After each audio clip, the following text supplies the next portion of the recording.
Assalomu alaykum guruhdoshlar. Mana bugun Stan City'da mollarga og'il quryapmiz. Mana bu og'ilimiz shunaqa fasonda qurilgan. Mana ustavodan so'raymiz hozir. Balandligimiz necha bo'lgan hozir bu? 2 metr bo'lgan balandligimiz.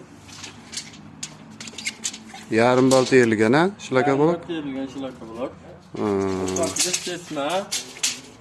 Hamma narsasi joy-joyida. Mana bu yerlarda ham eshiklarga mos qilib qo'yilgan. Oxirlarimiz mana. Oxirlarning eni necha? Oxirlar 50 santimetrdan ichi. Chuqurligi qancha? Chuqurligi 25 santimetr. Uzoq-uzoqlarga ham yaxshi. Bu yerga mol baylaydigan olovlar ham qo'yib ketibsizlar, ha? Buzov.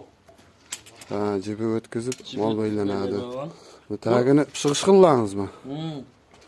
Stechkaga pishirishni bostirganmiz, qimirlamaydi, mahkam, mustahkam o'ta.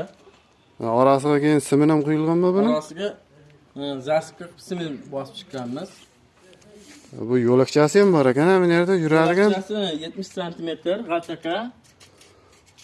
Bu yerga siydik go'ng chiqib ketadi shu yerdan. Ana bu tarafda teshigi bor. Bu ustunlar necha metrdan qo'yilgansiz buning? Ustunlar 2 metrdan qo'yilgan. Bunisini ko'rishingiz mumkin. Bu yog'i necha bo'lgan? O'zingiz xohishingizga qarab qo'yaverasiz. Qiyaliga qarab, ha? Kloniga qarab.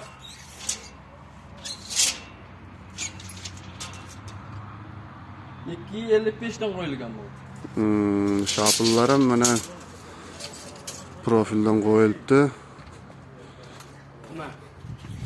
Mana bu yerda yemiş solish uchun yo'lakchasi ekan mana. 2.30. Tachkada polni kelib, tachkada silyos plyosda olib kelib solaveradi. Yaxshi. Mana ikki taraflama og'il.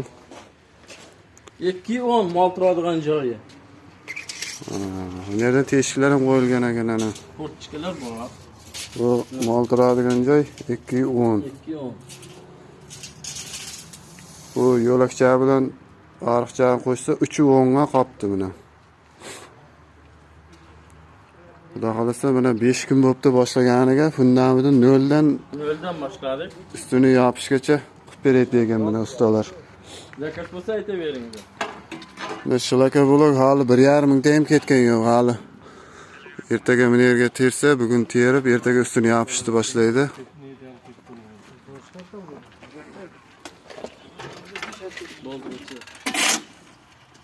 O'rta Xurshid rahmat ayting.